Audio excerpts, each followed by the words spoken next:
வணக்கம்டா மாப்பிள்ள, திருச்சியில இருந்து. பிஸ்னஸை பில்ட் பண்ண ஸ்ட்ரகிள் பண்ணிருக்கீங்களா? நீங்கள் பண்ண வேண்டிய வேலையை பண்ணாமல் நிறையா ப்ரொக்ராஸ்டேட் பண்ணுற மாதிரி ஃபீல் பண்ணுறீங்களா? நீங்கள் பண்ண வேண்டிய வேலையை தள்ளி போடலை, நீங்கள் தப்பான விஷயத்தில் ஃபோக்கஸ் பண்ணிருக்கீங்க. அதனால் உங்களுக்கு முக்கியமான விஷயங்களை பண்ணாத மாதிரியே ஃபீல் ஆகுது. ஃப்ராங்காக பேசுவோம், நீங்கள் எல்லோரும் லேசி கிடையாது, பயங்கர டிஸ்ட்ராக்டடாக இருக்கீங்க. ஒரே நேரத்தில் 3 ப்ராடக்ட்டை பில்ட் பண்ணுறது, இல்லை டிஃப்ரெண்ட் ஆஃபர்ஸை ட்ரை பண்ணுறது, இல்லை ஒரு சோஷியல் மீடியாவில் கான்சன்ட்ரேட் பண்ணாமல் நிறையா ஃபார்மேட்ஸு, நிறையா பிளாட்ஃபார்ம்ஸை ஒரே நேரத்தில் கிராக் பண்ணணும்னு நினைக்கிறது, இந்த மாதிரி ஏகப்பட்ட டிஸ்ட்ராக்ஷன்ஸில் வேலை பார்க்குறீங்க. இப்படி நிறையா ஆஃபர்ஸு, நிறையா மார்க்கெட்டிங்கு விதவிதமாக பண்ணி உங்களுக்கு எந்த ட்ராக்ஷனும் வர மாட்டேங்குது. உங்களுக்கு தேவையானதெல்லாம் வெறும் 3 விஷயந்தான். ஒன்று, ஒரு கிளியரான ப்ராடக்ட்டு இல்லை சர்வீஸு, அதுக்கான ஆஃபரு. ஒரு ஆஃபர் தான். ஒரு ஸ்பெசிஃபிக் ப்ராப்ளமை ஒரு சில பேருக்கு மட்டும் சரி பண்ணுறது, எல்லாருக்கும் கிடையாது. நீங்கள் யாருக்காக பண்ணுறீங்க, யார் உங்கள் ஆடியன்ஸுன்னு ஒரு டைப் ஆஃப் பீப்புளை ஃபஸ்ட்டு கண்டுபிடிங்க.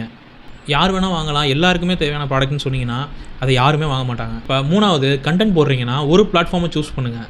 அந்த ஒரு பிளாட்ஃபார்மில் ட்ரஸ்ட்டை பில்ட் பண்ணுறதுக்கு ஏற்ற மாதிரி வீடியோஸ் போடுங்க. எது நல்லா ஒர்க் ஆச்சோ அதை ரிப்பீட் பண்ண ட்ரை பண்ணுங்கள். இதுதான் FFF ஃபவுண்டர் ஃபோக்கஸ் ஃபார்முலா. எல்லாரையும் சேஸ் பண்ணுறதை ஸ்டாப் பண்ணிங்கன்னா உங்களோட ப்ராடக்ட்டை குறிப்பிட்ட பீப்புளுக்கு ப்ராப்பராக பில்ட் பண்ண ஆரம்பிப்பீங்க. கிளாரிட்டியாக ஸ்டார்ட் பண்ணுங்கள், ஃபயராக பில்ட் பண்ணுங்கள்.